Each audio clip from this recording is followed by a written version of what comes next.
मैं हूं अदील राजा और आप देख रहे हैं मेरा यूट्यूब चैनल।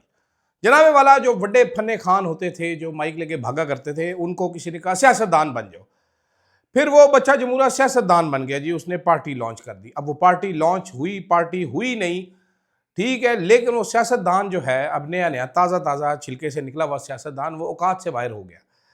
खबर कुछ यूं है कि जनाबे वाला एक साहब हैं जिनका नाम है इकरारुल हसन।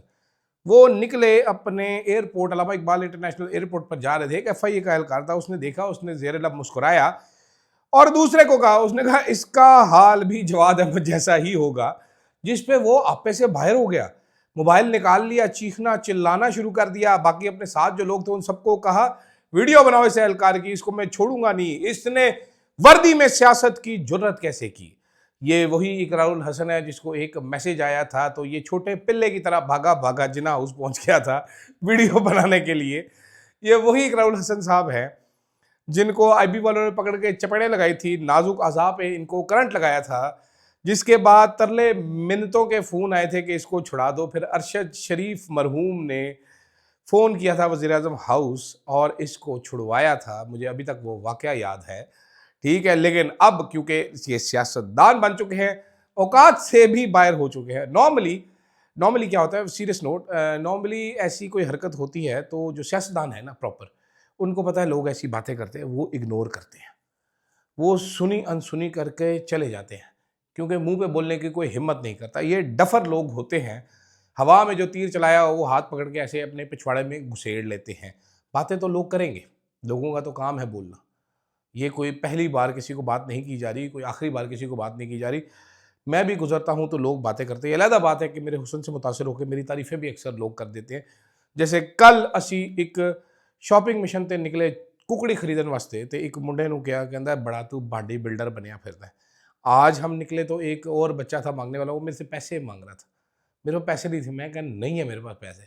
कहता तेरिया मुच्छां बड़ियां सोहनियां तू रखिया दी। मैं कहा वाह, फिर भी पैसे नहीं है मेरे पास। अच्छा, तो नॉर्मली होता ये है कि लोग जो हैं वो इग्नोर करते हैं, लेकिन नहीं, जो लोग ऐसे थिक्स के नहीं, वो सियासत में भी चलना मुश्किल हो जाता है।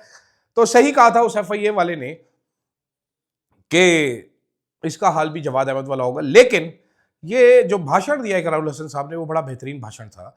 उन्होंने कहा जी वर्दी में खड़े होकर सियासत, वर्दी पहन के सियासत करते तो मैं शर्म आनी चाहिए। ये असली लोगों को जाके बोले, अगले ताडे खुदे सेकन, अगले तेरा पिट्ठू गरम करन, तेन लग समझ जाएगा हुंदा की है, ठीक है। He was a decent chap the FIA वाला, ही इग्नोर्ड यू। उसने कहा मैं ड्यूटी पे खड़ा हूँ, बस जाएं जाएं जाएं। वो अगर एफआईए अपनी आई पे आ जाता तो लितर मारता तुम्हें टका के। इतने ज़्यादा पाकिस्तान में कौन सी आवाम की इज्जत है, लेकिन उनको पता तुम किन लोगों को रिप्रेजेंट करे, तो तुम्हें जाने दिया। उसने भी कहा मजबूर है यार, फ़ोन शोन भी कराया होगा कि जी मैं आ रहा हूँ तो ज़रा प्रोटोकॉल चाहिए मुझे ज़रा फ़ौरन से पहले। ये भी मसाइल होते हैं ना। दूसरी तरफ खैर, तहरीक इंसाफ एक मजबूर पार्टी, ये कहना कुछ मुनासिब ही होगा कि सुहेल अफरीदी साहब के आने के बाद पार्टी कुछ मजीद ही गिरी है, उठी ही नहीं है।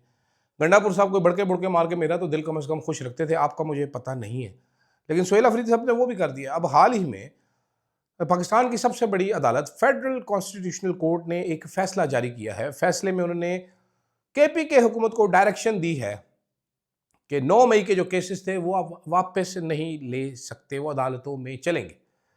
इस फैसले में केपी के गवर्नमेंट को ना नोटिस किया गया, ना केपी के गवर्नमेंट का मौकफ सुना गया। जब आपका ये हाल है, और आपको पता है ये जजेस जो हैं ये किसको रिप्रेजेंट करते हैं, ये ले पालक किस्म के जजेस हो जाएंगे। जब आपका जब ये हाल है, ओ सॉरी वीडियो चल गई इसी बीच, शुक्र करो गंदी वीडियो नहीं चली। आपका जिस टाइम पे ये हाल है तो उस टाइम पे फिर आप लोगों को क्या, आप क्या पिदियाँ हैं, क्या पिदी का शोरबा है। सवाल मेरा ये है आप लोगों से, मैं आप लोगों से पूछना है, तो मेरे चंद सवालात हैं इसमें, मैं इस पर तज्जिया नहीं करना, this is for you guys. क्या तहरीक इंसाफ को असेंबलियों से इस्तीफे दे देने चाहिए? मेरा पहला सवाल आपको ये है। दूसरा, क्या तहरीक इंसाफ को इस्तीफे देने के बाद इलेक्शन का भी बाइकआउट कर देना चाहिए जो होगा? क्या तहरीक इंसाफ को इस्तीफे दे के इनके सारे बंदों को ग्राउंड पे वर्कर्स के साथ मिलकर तहरीक चलानी चाहिए?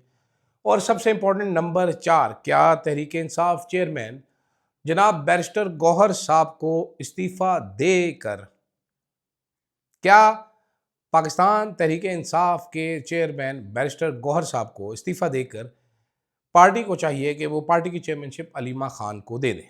ये मेरे 4 सवाल है आपसे। मेरा क्या ख्याल है अब मैं आपको वो बताता हूँ। मेरा ये ख्याल है कि तहरीक इंसाफ को केपीके हुकूमत के अलावा तमाम असेंबलियों से इस्तीफे दे देने चाहिए। सिर्फ सेनेटर्स और केपीके गवर्नमेंट, इसके अलावा बाकी सबसे इस्तीफे दे देने चाहिए। और मेरा ख्याल है बैरिस्टर गौहर साहब को स्टेप डाउन करना चाहिए। कोई और सियासतदान तहरीक इंसाफ की बागडोर संभाले, अलीमा खान नहीं, सियासतदान कोई बागडोर संभाले, बैरिस्टर गौहर के बस की बात नहीं है। अदरवाइज आप ये फैसला करेंगे जो सीएम केपीके होगा वही for the time being chairman PTI भी होगा, ताकि वो तहरीक चला सके। ये इसकी टोपी उसके सर, उसकी टोपी इसके सर करते करते करते बीच में पोटी पोटी कर दिए, ये चीज़ ना हो। फिर this is my personal opinion. अच्छा जनाब वाला, अब अगले महीने आपको पता है फिर महंगाई होनी है जी, बड़ा जुल्म हो रहा है, बड़ी हुकूमत परेशान है, हुकूमत लगी हुई है, हुकूमत दिन रात एक कर रहे हैं, घिस रही हैं। शहबाज शरीफ साहब घिस रहे हैं हर जाके, भीखे मांग मांग के पता नहीं क्या क्या कर रहे हैं। मतलब ये वो हुकूमत है भाई जो कर्जा लेके आते हैं और कहते हैं माशाल्लाह अल्लाह का बड़ा फजल हुआ, IMF ने हाँ कर दिया, या अल्लाह सऊदीया ने हमें कर्जा देने पे आमादगी जाहिर करी, या अल्लाह हमने UAE का कर्जा उनके मुंह पे मारा सऊदी अरेबिया से लेके, वाह सुभान अल्लाह। खैर ऐसे में अवाम का क्या हाल है, मैं ज़रा कैलकुलेशनें बैठ के आज निकाल रहा था। अब भाई एक बंदा जो है वो कितने ही पैसे आजकल कमा लेता है, ठीक है। तो मैंने कैलकुलेशन लगाई कि एक फैमिली है, एक मियाँ है, एक बीवी है, 2 प्यारे प्यारे बच्चे हैं, 1 लाख रुपए महाना वो साहब कमाते हैं, ठीक है। अब इसमें खर्चे क्या क्या हैं वो देखिए। 1 लाख रुपया कमाते हैं ये बंदा, जब 2 कमरों के एक छोटे से मकान में रहता है। इतना छोटा मकान है कि उसको सिर्फ और सिर्फ 25,000 रुपये, नहीं 1 सेकेंड सॉरी, हाँ जी यार एक नज़र कमज़ोर है, मैं अंधा भी हूँ थोड़ा सा, I am sorry, please 1 minute दीजिएगा मुझे। माना खर्चे का मैंने कम से कम बजट, एक आम मिडिल क्लास शहरी जिसके 2 बच्चे हैं उसका माना बजट इस तरह बनता है। बिजली का बिल जनाब, 2 कमरों का घर है, 300 यूनिट तो मंडी लेता होगा, जाहिर बात है, पंखे भी चलेंगे, कूलर भी चलाना पड़ जाएगा, तो बिजली का बिल आएगा तकरीबन 22,000 रुपये बन जाएगा, ठीक है, जिसमें 40% टैक्सेस और ड्यूटीज शामिल होंगी। घर की ग्रोसरी करेगा, इसमें आटा, दाल, घ्यो, ठीक है, और ये लेगा, फिर कोई शैम्पू ले लेगा, महीने में 4-6 साबुन ले लेगा, ठीक है, शेविंग क्रीम ले लेगा, रेज़र ले लेगा, कोई एक आधा सस्ता सा बॉडी स्प्रे भी लगा लेगा, तो ये तकरीबन बिल बनेगा 20 से 25,000 रुपया, ठीक है। 1 लाख रुपया तनख्वाह है, 20,000 रुपया हमने बिजली का बिल डाल लेते हैं, 22 नहीं डालते, 25,000 रुपया हम राशन का डाल लेते हैं पूरे महीने का। मकान का किराया जी बहुत ही छोटा है, 20,000 रुपया, यानी 25 और 20 कितने में, 45 और 20 65। स्कूल फीस, 2 बच्चे हैं, इसने बंदे ने सोचा है, इसका नाम, बंदे का नाम है जी एहसन इकबाल। इस बंदे ने सोचा है कि मैं यार मेरे बच्चे थोड़े पढ़ लिखे जाएँ कहीं नहीं, इन्होंने एक प्राइवेट स्कूल छोटा सा मोहल्ले का था तो दाखिल कराया, तो 2 बच्चों की फ़ीस बन जाएगी जनाब कोई 12,000 रुपया, ठीक है, इसमें किताबें भी डाल दी, ये भी डाल दी। अब आप ये देखते जाएँ, बिजली के बिल में 40% टैक्स, घर का राशन लेंगे उस पर 18% GST शामिल है, मकान का किराया जो है उसमें 20,000 रुपये, उसमें से सारी बात है प्रॉपर्टी टैक्स मालिक मकान की तरफ से आप दे रहे हैं, 12,000 स्कूल की फीस देंगे जिसमें विद होल्डिंग टैक्स हुकूमत आपसे लेगी, उसके बाद पेट्रोल डलवाना है आपने, मोटरसाइकिल है, छोटी सी गाड़ी है मोटरसाइकिल है, ठीक है, मोटरसाइकिल पे कितने का महीने का, कितना कम से कम कितना तेल डलवाएंगे आप, मुझे ज़रा आप बताएं। मैं कहता हूँ मेंटेनेंस भी डाल लें, सब कुछ डाल लें, सब कुछ करा के कम से कम महीने का 10,000 रुपया का पेट्रोल तो वो डलवाएगा फी लीटर। ये टूटी भज्जी मोटरसाइकिल वाला बंदा 107 रुपया टैक्स देगा, ठीक है, गवर्नमेंट को 107 रुपया टैक्स देगा गवर्नमेंट को लेवी की सूरत में। हम कहते हैं जी गैस तो वो इस्तेमाल ही नहीं करते, वो कच्चा गोश्त ही खा लेते हैं, पानी का बिल भी नहीं देते, तो फिक्स चार्जेस हम लगा देते हैं 4,000 रुपया महीना। मोबाइल भी इस्तेमाल करना पड़ेगा, ज़ाहिर बात है, इंटरनेट भी, क्लासें भी ऑनलाइन होती हैं, 3,000 रुपया तो उस पर ठुकी लग ही जाएगी ना जी, ठीक है। तो ये मजमूई खर्चा तकरीबन कितना निकल रहा है, ये 98,000 रुपीज़ निकल रहा है, इसमें होटलिंग नहीं है। अभी एक बात ये ज़हन में रखनी है आपने, ये बाहर नहीं जा रहे, ये नए कपड़े नहीं खरीद रहे, ये लोग जैसा है जहाँ है कि बुनियाद पर ज़िंदा है, ये लोग अपनी जो ज़िंदगी है वैसे ही चला रहे हैं।